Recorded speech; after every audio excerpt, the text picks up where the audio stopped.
Hello guys, technical night में आपका स्वागत है। आज की जो अपडेट है वो एमपीपीजीसीएल यानी कि Madhya Pradesh power generating company limited की तरफ से है। दोस्तों, इसमें आईटीआई डिप्लोमा और बीटेक वालों के लिए 2500 प्लस परमानेंट वैकेंसी निकल के आई हुई है, जिसमें कि टेक्निकल नॉन टेक की पोस्ट देखने को मिल जाती है। तो इस वीडियो में डिटेल्स में डिस्कस करेंगे क्या होगी एलिजिबिलिटी क्राइटेरिया, क्या है सिलेक्शन प्रोसेस, एप्लीकेशन फीस क्या रखी गई है। जैसा कि आप देख सकते हैं, हम इसकी ऑफिशियल वेबसाइट पर, इसका लिंक आपको इसी वीडियो के डिस्क्रिप्शन में मिल जाएगा। तो डायरेक्ट ऑफिसर पर आ जाएंगे। और जो भी कैंडिडेट चैनल पर नए हैं, चैनल को सब्सक्राइब जरूर कर दें, क्योंकि इस चैनल पर आपको टेक्निकल जॉब से रिलेटेड सारी इन्फॉर्मेशन प्रोवाइड की जाती है। मध्य प्रदेश पश्चिम क्षेत्र विद्युत वितरण कंपनी लिमिटेड इंदौर की तरफ से है। मध्य प्रदेश की विभिन्न विद्युत कंपनियों में नियमित पदों पर सीधी भर्ती यानी कि डायरेक्ट रिक्रूटमेंट बेसिस आपकी परमानेंट जॉब होने वाली है। रूल बुक है 2024 और 25। तो हम इसको डाउनलोड कर लेते हैं और उसके साथ डिस्कस करते हैं। दोस्तों, जैसे कि हमने आपको स्टार्टिंग में बता दी, इसमें टेक्निकल नॉन टेक की पोस्ट निकल के आई हुई है। तो यहाँ पर नॉन टेक की पोस्ट के बारे में थोड़ा सा डिस्क्राइब कर देंगे। बाकी फुल्ली डिस्क्राइब आपका होगा टेक्निकल पोस्ट के बारे में। दिनांक 9/12/2024 की नोटिफिकेशन जारी कर दी गई है। मुख्य कार्य और कंपनी का नाम यहाँ पे लिखा हुआ है। विद्युत का वितरण होता है, पारेषण होता है, प्रबंधन होता है, वितरण उत्पादन। तो ये कंपनी के नेम दिए हुए हैं। सबसे पहले आपको ऑफिस असिस्टेंट यानी कि कार्यालय सहायक की श्रेणी थर्ड की प्रशिक्षु की टोटल 818 सीटें देखने को मिल जाती हैं। जो भी अदर स्टेट के कैंडिडेट हैं, एमपी को छोड़कर जो भी एमपी से अदर स्टेट के हैं, वो यूआर में अप्लाई कर पाएगा। जो भी यूआर की वैकेंसी आपको देखने को मिल जाती है। तो आपको यहाँ पर टोटल कितनी वैकेंसी, 818 वैकेंसी देखने को मिल जाती है ऑफिस अटेंडेंट ग्रेड थर्ड की। लाइन परिचालक डिस्ट्रीब्यूशन की टोटल आपको 1196 पोस्ट देखने को मिल जाती हैं। तो आप यहाँ पर देख लीजिएगा, कैटेगरी डिस्ट्रीब्यूशन दिया हुआ है। सुरक्षा उपनिरीक्षक प्रशिक्षु जो कि नॉन टेक्निकल की हैं, 7 सीटें देखने को मिल जाएगी आपको। कनिष्क अभियंता यानी कि जूनियर इंजीनियर प्लांट की मैकेनिकल की टोटल 14 सीटें रखी गई हैं। कनिष्क अभियंता संयंत्र इलेक्ट्रॉनिक्स की टोटल 3 सीटें रखी गई हैं, यानी कि जूनियर इंजीनियर प्लांट की। Junior engineer assistant manager civil की टोटल 30 सीटें देखने को मिल जाएगी आपको। कनिष्क अभियंता जूनियर इंजीनियर असिस्टेंट मैनेजर पारेषण वितरण यानी कि डिस्ट्रीब्यूशन और आपका ट्रांसमिशन में टोटल 237 पद देखने को मिल जाते हैं इलेक्ट्रिकल वालों के लिए। तो यहाँ पर इलेक्ट्रिकल वालों के लिए काफ़ी अच्छी सीटें देखने को मिल जाती हैं। तो यहाँ पर ये कंपनी लिखी हुई है कि कौन कौन सी कंपनी में कितनी कितनी सीटें हैं, देख लीजिएगा। सहायक विधि अधिकारी नॉन टेक्निकल की पोस्ट टोटल 31 सीटें देखने को मिल जाएंगी। सहायक प्रबंधक मानव संसाधन प्रशिक्षु की टोटल 12 सीटें हैं रखी गई हैं। सहायक प्रबंधन की 4 सीटें देखने को मिल जाएंगी। सहायक संयंत्र सहायक मैकेनिकल प्रशिक्षु की टोटल 46 सीटें देखने को मिल जाएगी, जो कि टेक्निकल की पोस्ट है आपकी। संयंत्र सहायक यानी कि प्लांट अटेंडेंट की 46 सीटें हैं। संयंत्र सहायक इलेक्ट्रिकल की टोटल 28 यानी कि 28 सीटें रखी गई हैं। औषधि संयोजक की 2 सीटें हैं फार्मासिस्ट की। भंडार सहायक प्रशिक्षु की 18 सीटें रखी गई हैं नॉन टेक्निकल की। कनिष्क शीघ्र लेखन की 18 सीटें रखी गई हैं। एनएम की 5 सीटें हैं। ड्रेसर पट्टी की 3 सीटें रखी गई हैं। स्टाफ नर्स की 1 सीट देखने को मिल जाएगी। लैब टेक्नीशियन की 5 सीटें रखी गई हैं। रेडियोग्राफर की 5 सीटें हैं। ईसीजी टेक्नीशियन की 6 सीटें रखी गई हैं। अग्निशमन की 5 सीटें हैं। प्रकाशन अधिकारी की 1 सीट है। सुरक्षा सैनिक की 31 सीटें रखी गई हैं। प्रोग्रामिंग प्रशिक्षु की 6 सीटें रखी गई हैं। कल्याण सहायक प्रशिक्षु की 3 सीटें देखने को मिल जाएंगी आपको। सिविल परिचारक प्रशिक्षु की 38 सीटें रखी गई हैं। देखिए यहाँ पे नोट दिया हुआ कि जो भी ये प्लांट अटेंडेंट है, सहायक संयंत्र सहायक संवर्ग हेतु केवल पुरुष उम्मीदवार आवेदन करें, यानी कि वहाँ पर महिला कैंडिडेट अप्लाई नहीं करेंगे। जो भी संयंत्र सहायक की पोस्ट निकल के आई हुई हैं। दोस्तों, बात कर लेते हैं एलिजिबिलिटी क्राइटेरिया की। सीधी भर्ती हेतु विस्तृत नियम शर्तें रखी गई हैं। कार्यालय सहायक श्रेणी थर्ड की ये शैक्षिक अर्हता आप देख लीजिएगा। हम यहाँ पर टेक्निकल पोस्ट के बारे में बात करेंगे। लाइन परिचारक वितरण प्रशिक्षु के लिए देखिए, केंद्र या फिर राज्य शासन से मान्यता प्राप्त बोर्ड से 10वीं उत्तीर्ण होना अनिवार्य है आपका। केंद्र या फिर राज्य शासन यानी कि एनसीवीटी या फिर एससीवीटी से मान्यता प्राप्त औद्योगिक प्रशिक्षण संस्थान, प्राइवेट आईटीआई संस्थान से 2 या फिर 3 वर्ष का आईटीआई का कोर्स करके रखे हैं, आईटी सर्टिफिकेट लिए हुए विद्युतकार यानी कि इलेक्ट्रीशियन से, लाइनमैन से या फिर वायरमैन से अप्लाई कर पाइएगा। अथवा आपने 10वीं उत्तीर्ण करे तथा मध्य प्रदेश अनुज्ञापन मंडल मध्य प्रदेश की विद्युत वितरण कंपनी द्वारा जारी तार मिस्त्री यानी कि ओवरहेड अधिष्ठापन कार्य में प्रमाण पत्र है और ये विभागीय संविदा कर्मचारी हैं, तो वो अप्लाई कर पाएंगे। तो जो भी कर्मचारी वगैरह हैं वो अपना देख लेंगे। फ्रेशर वाले आईटीआई हैं, अप्लाई कर पाएंगे। सुरक्षा उपनिरीक्षक प्रशिक्षु की सीटें रखी गई हैं, ये देख लीजिएगा। नॉन टेक्निकल सीट है।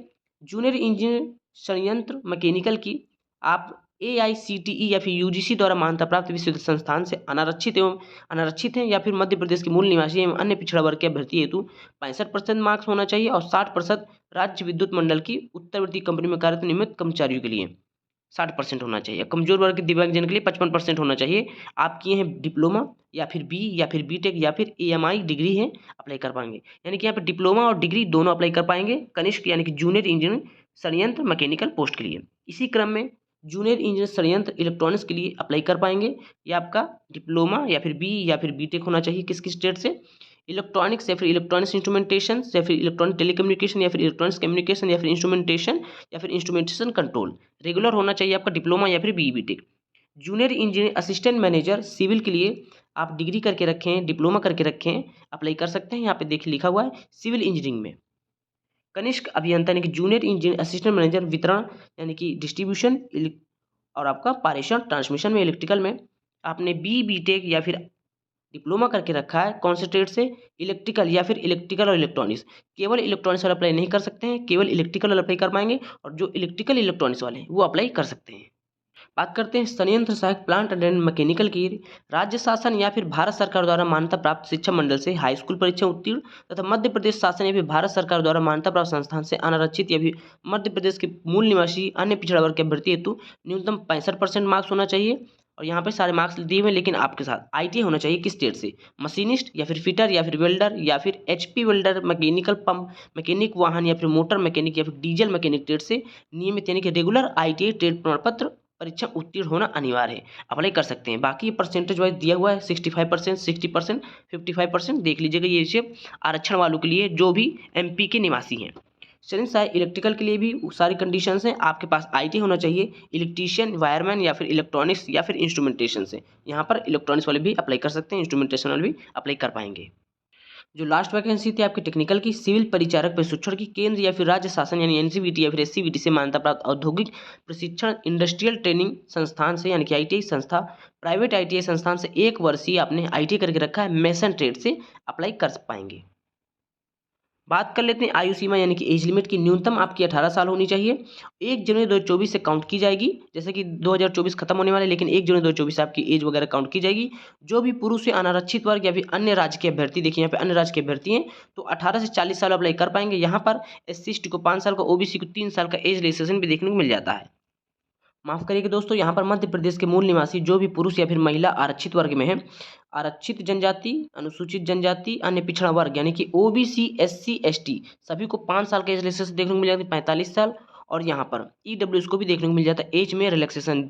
आपने कभी भी देखा होगा EWS के एज में रिलैक्सेशन नहीं मिलता है, तो यहाँ पर एज रिलैक्सेशन देखने को मिल जाएगा आपको EWS में भी। मध्य प्रदेश के मूल निवासी महिला जो है अनारक्षित वर्ग में, यहाँ पर 5 वर्ष का आपको देखने को मिल जाएगा। जो भी UR वाले हैं उनको भी यहाँ पर एज में रिलैक्सेशन मिल जाएगा। बात करते हैं अगर दोस्तों सिलेक्शन प्रोसेस की, तो आवेदक का संबंधित पद पर चयन CBT कंप्यूटर बेस्ड टेस्ट में प्राप्त अंकों के आधार पर किया जाएगा। यानी कि आपको यहाँ पर कोई भी इंटरव्यू स्किल टेस्ट देने की जरूरत नहीं, केवल CBT की स्कोर कार्ड के आधार पर आपका सिलेक्शन हो जाएगा। कंप्यूटर आधारित जो आपके प्रश्न होंगे वो 100 अंकों की होगी, जिसमें प्रत्येक प्रश्न 1 अंक का बहुविकल्पी क्वेश्चन होगा। दोस्तों यहाँ पे जो भी कैंडिडेट लाइन परिचालक वितरण प्रशिक्षु के लिए शारीरिक दक्षता परीक्षण रखा गया है, तो यहाँ पर ये सारी चीज देख लीजिएगा। बात करते हैं एग्जामिनेशन सेंटर्स की, तो कंप्यूटर आधारित परीक्षा मध्य प्रदेश राज्य के शहरों में आयोजित की जाएगी। यानी कि जो भी बड़े बड़े सिटीज़ हैं, सतना, जबलपुर, ऐसी सिटीज़ आपको देखने को मिल जाएंगे। जैसे आप अप्लाई करेंगे तो वहाँ पर 3 ठो सिटी देखने को मिल जाएंगे प्रेफरेंस के ऑर्डर पे। तो जो भी आपका प्रेफरेंस होगा उसी आप हिसाब से आपको सिटीज़ देखने को मिल जाएंगे। बात करते हैं अगर एप्लीकेशन फीस की, तो UR की जो एप्लीकेशन फीस है वो 1200 रुपये रखी गई है। बाकी सारे कैंडिडेट को 600 रुपये एप्लीकेशन फीस देना है, जैसे कि SC हो गया, ST हो गया, OBC हो गया, यहाँ तक कि EWS वाले हो गए, स्पेशल एबल्ड वाले हो गए, दिव्यांगजन हो गए, 600 रुपये एप्लीकेशन फीस है। यानी कि जो भी ये मध्य प्रदेश के मूल निवासी हैं वही केवल SC, ST, OBC का रिलैक्सेशन ले पाएंगे। अदर स्टेट और जो UR के कैंडिडेट है UR में काउंट करेंगे और 1200 रुपये एप्लीकेशन फीस के रूप में देना होगा। बात कर लेते हैं इंपॉर्टेंट डेट की, तो ऑनलाइन पंजीयन एवं आवेदन प्रारंभ होने की जो तिथि है वो 24 दिसंबर 2024 से 10:30 बजे स्टार्ट हो जाएगा। जैसे इसका ऑनलाइन एप्लीकेशन स्टार्ट होगा आपको टेलीग्राम के माध्यम से अपडेट दे दी जाएगी। ऑनलाइन पंजीयन आवेदन शुल्क भुगतान एवं आवेदन जमा करने की जो अंतिम तिथि है वो 23 जनवरी 2025 रात के 11:59 तक होगा। और आपके सुधार की जो तिथि है वो 20 जनवरी से लेकर 25 जनवरी तक रखी गई है। बात कर लेते हैं वेतन, अन्य भत्ते, प्रशिक्षण अवधि एवं बॉन्ड राशि के बारे में। देखिए जो भी कार्यालय सहायक की सीटें थी उसका जो आपका वेतन का न्यूनतम है 19,500 रुपये लेवल 4 की है।